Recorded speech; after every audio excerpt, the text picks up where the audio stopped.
What's going on, gamers? This is John with Gamester81.com, and in this episode, I joined my good friend Joe Cody from Atari2600.com.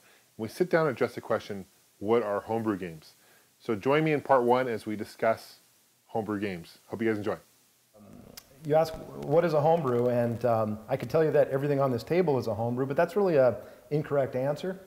And there's actually three types of games that are called homebrews, and they're kind of represented on the left side of the table, the right side, and then on this top section here. Okay. So if you wanted to, I could kind of just go quickly through the different types. Yeah, absolutely. What we actually have in the world of homebrew, first off, a homebrew is a game that has been produced for an obsolete game system.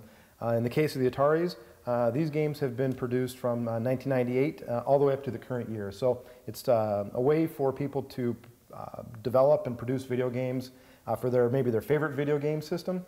And so that's what we're looking at here, are games that never were released originally and were only been produced in the last, say, 15 years. But they fall into three categories. To our left, to the viewer's right, on this side of the table, is actually, I want to start on my right. Sure, Let's sure. start. Okay. Right over here, what we have is actually called hacks.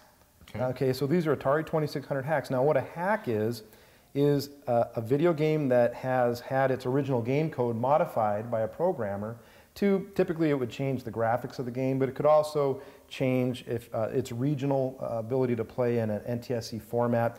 And we have 5 examples on the front here. Right at the front, which is probably the most visible, is a double ender of Malagai and Gauntlet released by Answer Software.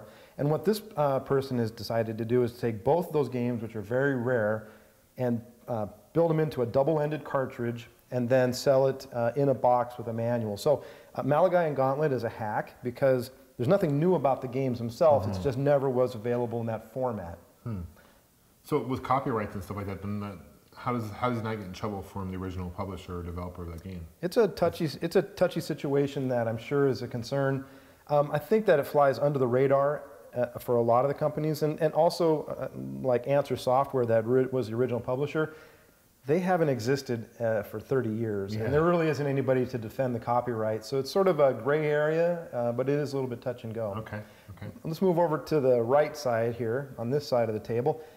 This is a category of video games that are actually called repops or reproductions. Okay. And so they differ from the first group in the fact that these are games that had been previously available but had been slightly modified. These games had never been originally available back in the classic period, let's say from the 70s and 80s. And so what's happened over here, a lot of these would be, for example, a prototype. A game that had been developed but never released and published. The prototype is discovered years later, and they'll produce a game cartridge and sell it in a box. Pleiades on this table is a good example of one of those. Snow White's on the front up there, the blue box. Snow White is a rare Atari prototype from 1983 and was published in like 2001 in the example you see here in the blue box. So it's different than a hack because it didn't exist originally, but it also isn't new code because it's code that was maybe coded 25, 30 years ago, but it just never been available to the public. So those are hacks, and then we have the repops. And again, people call these homebrews, but the true homebrews are right here on the top shelf. We'll go to the top of the table here. Okay. The top shelf. The top shelf, right. True homebrews. So when you say homebrew, this is actually what you're most referring to. So homebrew, again, is a game that had never existed previously in any format and had been coded by a programmer in the last 10 or 15 years. So it's a brand new game for the Atari 2600 system in this case. And it also, because we've kind of gone 1, 2, 3, the interest and the values of these games kind of follow the same pattern.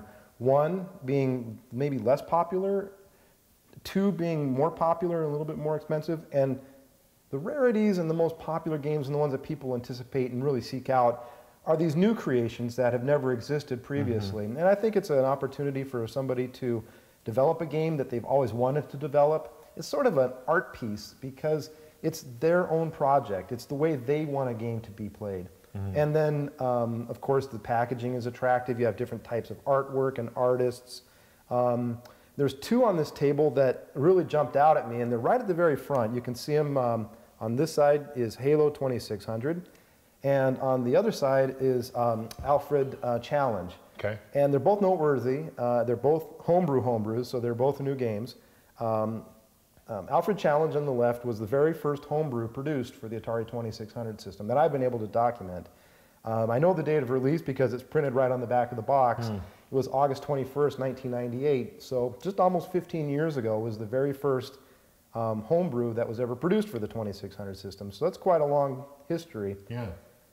And then on this side we have, really it's kind of, I guess you call it a famous game. It's a Halo 2600.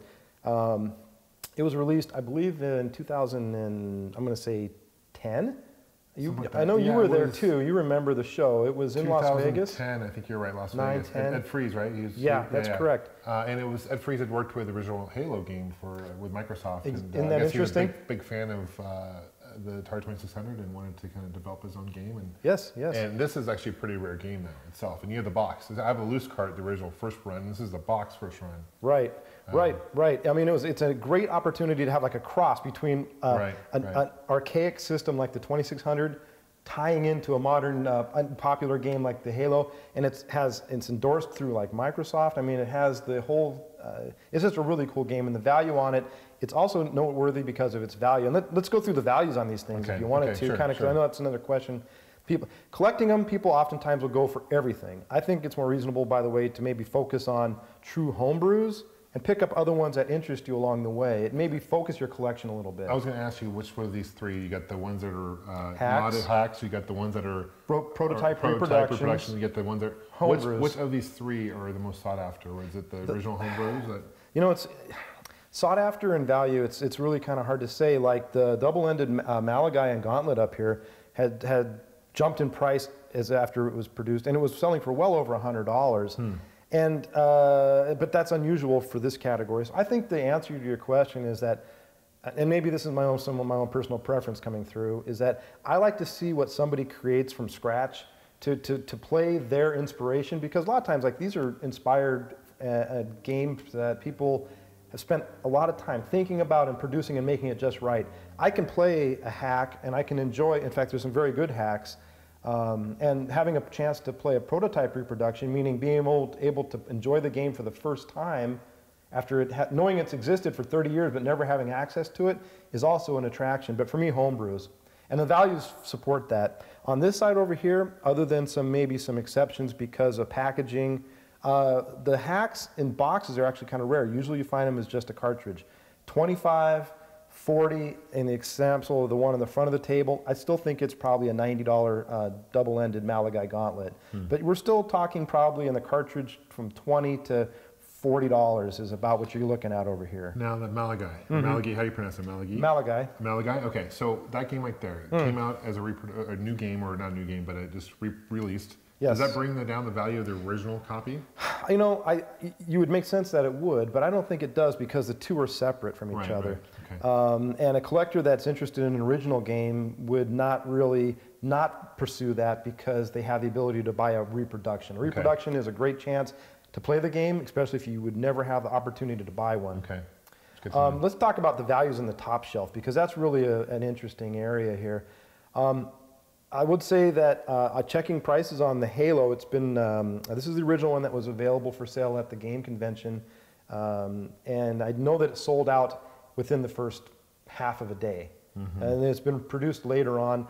I believe the value on that one is at least $250, and you would probably be able to find a buyer for up to $350 for it. And I think that's a good value, actually. It should be noted also that they have different versions, different labels. So I think the first label is a black label. That is what we have here. And they also since have a silver label. So when you're out looking for this game, don't get confused and pay a lot of money for the silver, even though the silver is pretty rare as well, but it's not popular. As rare as the black one. So don't pay. That's true. Be careful what you buy, I guess. Be knowledgeable. Homebrews are a little bit tricky sometimes, and you have to know what you're doing with them because they have been reproduced many times, and maybe the original one, like you said, is worth more than a subsequent version. So it does require a little bit of knowledge before you jump into this hobby. Is it common for them to come out with nice cases like this in boxes, or it's of course it's up to the person producing the game to decide whether they want to go to the time and expense to do packaging or not. Right. And I would say that the answer to that is not. The cost and the difficulty in producing a quality packaging like a box and manual is a lot of work and effort. In fact, so I would say that probably only 1 out of 10 of these games that are being produced today actually have the packaging, and it's typically defined them as just a loose cartridge or as a cartridge instruction manual. Okay, cool, cool. The only other one before we move on would be at the front top up here. I'll just point to it quickly. It's Alfred's Challenge, the one that was the first Homebrew release. This particular example is autographed by Eric Backer, who was the programmer of the game. It's sealed in the box, and because it's the first, it'll always be the first. I do think that it has a value in this market of about $150 actually. Well, let's open up and see what's inside. Yeah, okay. A funny guy. Well, this is cool. So how are these collectedness? I mean, how do people come out and collect these? Or you sell them on your site, and yeah, how do people come across these? Game shows or what?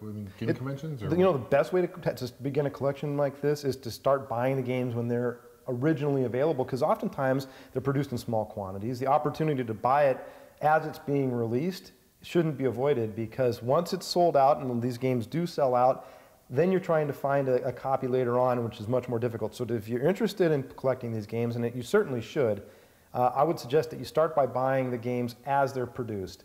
Then go back and try to fill in your collection with some of the earlier games that have been previously sold out. It's not going to break the bank. I think the prices on these are going to continue to go up, but they still haven't, a lot of them, other than a few of the examples at the front of the table here, are really available for not much more than they would have cost originally 5, even 10 years ago. And when you say limited, do you mean like production run of like what, 100 or less possibly sometimes? I've seen 250 at the top side, but I know that there's examples here on the table that are 25 of 50. I don't know the production run on Halo, but I think it was probably 200. So we're talking about an insignificant quantity when you think about the number of collectors and the number of people that are not yet collectors but will be in the future.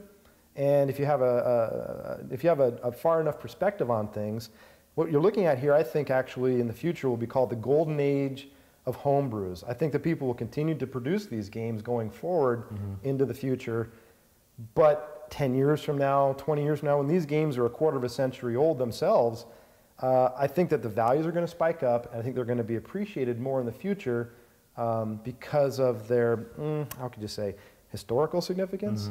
You know, I think that's probably my perspective. And it should be also noted that these are just examples of Atari 2600 games. Only, yes. Right. But they do make homebrews for Nintendo and the NES, and they make ColecoVision's a popular area. ColecoVision, yeah, exactly. Absolutely. Nintendo, pretty much any classic video game system has a homebrew scene, which I encourage. I think it keeps. Vectrix is another popular one. It keeps the collecting fresh and interesting and new. It keeps you it has an interest of seeing what other people can develop. The Atari system was probably the first to have had homebrews, I'm guessing, from the earlier period. But yeah, you're right. There's a lot of interest in a lot of different platforms. Okay, cool. Well, guys, that concludes part 1 of Retro with Joe. Part 2, we talk about buying and selling games professionally, what to look for. Joe gives some great tools and advice as far as how you can find the value of a particular game you're looking for. Thanks for watching, guys. Happy gaming. Take care.